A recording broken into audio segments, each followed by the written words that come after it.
भाग्य को कोसने वाले एक कहानी को जरूर सुने। भाग्य को कोसना छोड़ दो। मैं भाग्यवान हूँ, किया हुआ कर्म कभी व्यर्थ नहीं जाता। जैसे जैसे कर्म किए जाएंगे वैसा ही फल प्राप्त होगा। ये महर्षि वेद व्यास जी ने कहे हैं। दोस्तों, जीवन में कई बार लोग जो काम करना चाहते हैं अगर वो नहीं हो पाता तो अमूमन आपने लोगों से ये शब्द कहते सुना होगा, मेरा तो भाग्य ही खराब है, भाग्य में ही रोना लिखा है भाई। ऐसे ही कुछ और वाक्य होंगे जो अक्सर सुनने में आते हैं।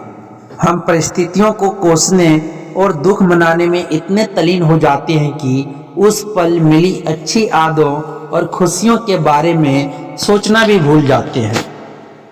नीचे मैं एक कहानी सुनाने जा रहा हूँ, उसके बाद आपका दुर्घटनाओं के प्रति थोड़ा नजरिए बदलेगा और आप भाग्य को कोसना छोड़ देंगे। रवि को मंडे को मॉर्निंग में एक वीक के लिए टूर पर जाना था। उसने अपनी सारी तैयारियां, टिकट्स, बैग, जरूरी डॉक्यूमेंट्स पहले से ही कर रखी थी ताकि आखिरी समय पर भाग दौड़ से बचा जा सके। इसलिए उसने रविवार रात को ही अगले दिन सुबह एयरपोर्ट जाने के लिए अपने शहर में उपलब्ध टैक्सी सेवा से मंडे सुबह 7 बजे की टैक्सी बुक करवाई और सुबह जल्दी उठकर टैक्सी की उपलब्धता सुनिश्चित कर ली। अब देखो उसको भाई कैसे उसका साथ देता है और कहानी में कैसे ट्विस्ट आता है। सुबह 7 बजे ही टैक्सी के कॉल सेंटर से फोन आता है कि वे टैक्सी उपलब्ध नहीं करवा सकते और अब शुरू हो गई भाग दौड़ी, क्योंकि एयरपोर्ट पर तो रिपोर्टिंग समय पर पहुंचना जरूरी था, नहीं तो फ्लाइट छूटने का डर था। खैर, घर से 2 व्हीलर निकालकर उस पर सूटकेस और लैपटॉप बैग लादकर और पीछे धर्मपत्नी को बैठा भागा ऑटो रिक्शा स्टैंड की ओर और ऑटो पकड़कर एयरपोर्ट की ओर रवाना हुआ। पर जनाब, अभी या उधेड़ बुन खत्म कहाँ हुई। एयरपोर्ट से कुछ दूर पहले ट्रैफिक जाम था। ऑटो छोड़ रवि ने सामान लादकर पैदल ही दौड़ लगाई और आखिरकार फ्लाइट पकड़ ही ली। यहाँ भी कहानी खत्म नहीं हुई। फ्लाइट अपने निश्चित समय पर जयपुर पहुंच गई और वहां से रवि को आगरा तक ट्रेन से जाना था। अतः जयपुर एयरपोर्ट से रेलवे स्टेशन के लिए टैक्सी कर ली, जो कि बेहद आराम से निश्चित समय पर रेलवे स्टेशन पर पहुंची जाती। परंतु बीच में शायद किसी मंत्री का काफिला आ गया और चारों ओर से ट्रैफिक रोक दिया गया। ट्रेन छूटने का भय और रास्ते में पड़ते ट्रैफिक सिग्नल्स ने रवि की दिल की धड़कनों को बढ़ा दिया, क्योंकि ट्रेन छूटने का सीधा सीधा मतलब था कि पूरे वीक की प्लानिंग का बिगड़ना। खैर, सारी मुसीबतों से लड़ते भिड़ते ट्रेन मिल गई, क्योंकि वह 10 मिनट की देरी से चल रही थी।